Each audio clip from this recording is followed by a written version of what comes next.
Through fire and ash of a burning ginkgo tree, a cornered wolf makes her last stand. 6 figures stand resolute in the chaos over the corpses that were once her family.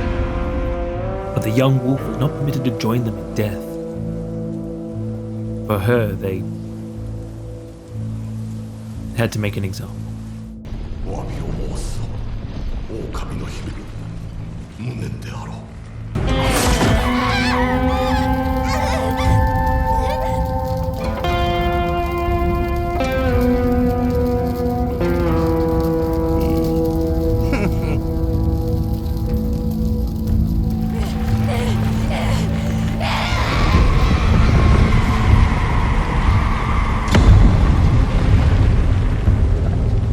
16 years after that terrible night, the young wolf, now grown, has returned to Ezo.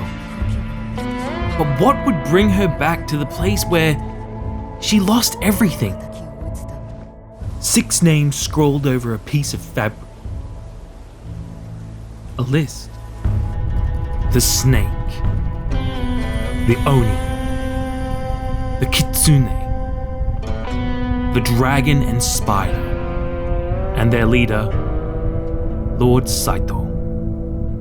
They are Atsu's prey.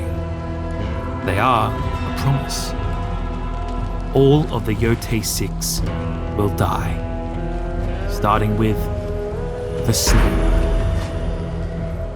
A vile man who truly lives up to his namesake.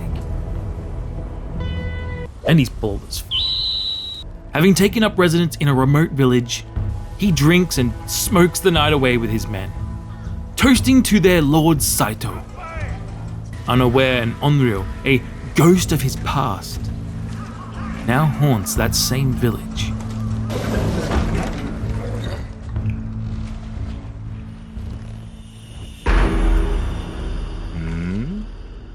Na.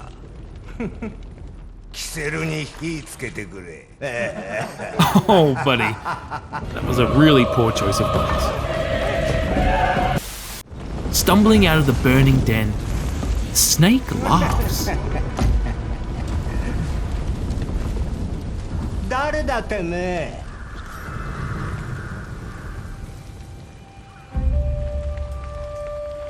ああ、生きてたか。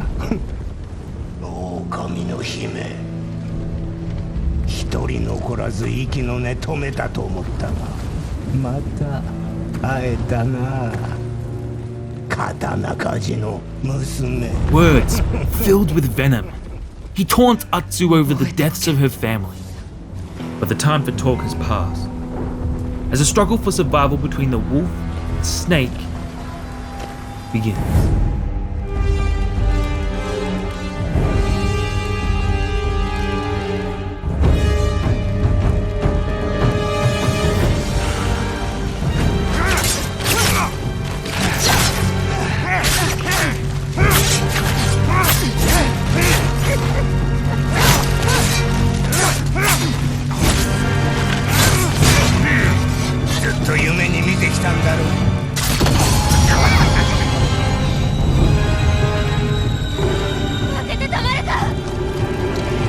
Atsu chose to fight Snake when he was nice and drunk. While the most honorable strategy, the snake doesn't fight clean himself, throwing powder to blind Atsu, headbutting her, and eventually he even resorts to pulling out his gun to shoot her. But the wolf doesn't hunt alone.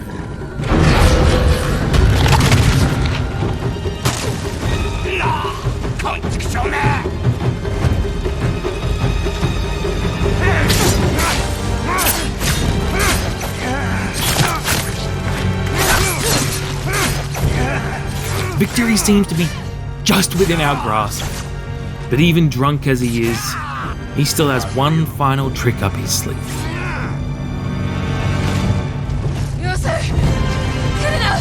The snake is too strong for us at this stage. The pain and trauma of losing her family is still there, and he takes full advantage of this. Atsu's revenge will, unfortunately, just have to wait for another time. Oh! Christ! Oh my kidneys! Oh God! Wait, that's it? Oh shit.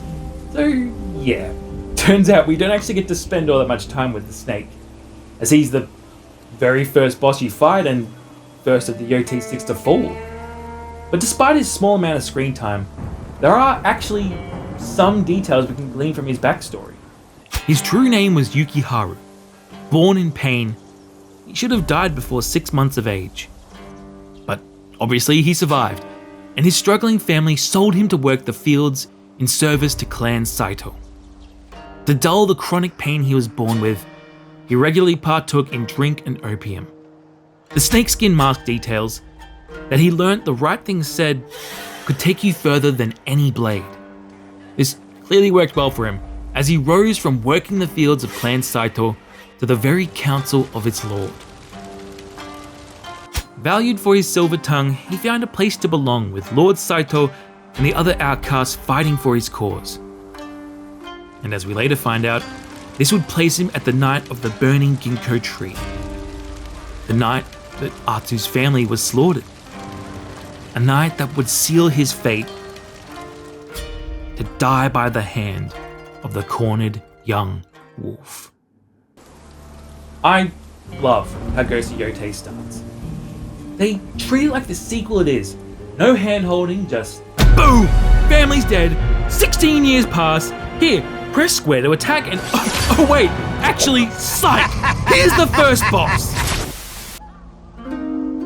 Alright, thanks so much for watching to the end, guys. I know this one was a bit of a shorter one, but in my part 2 video on the Oni, you can expect a lot more lore, interactions, rumors and side quests about him as we actually get to explore the open world in the hunt for the rest of the Yōtei Six. So make sure you subscribe to see the rest of this series. You can support me in making more videos like this by becoming a channel member or Patreon sub, gaining early access, behind the scenes content, and your name in the credits of each video. But outside of financial support, even liking and commenting help so much more than you can imagine. Alright, thank you so much for watching, guys, and I'll see you soon for part 2 on the Oni.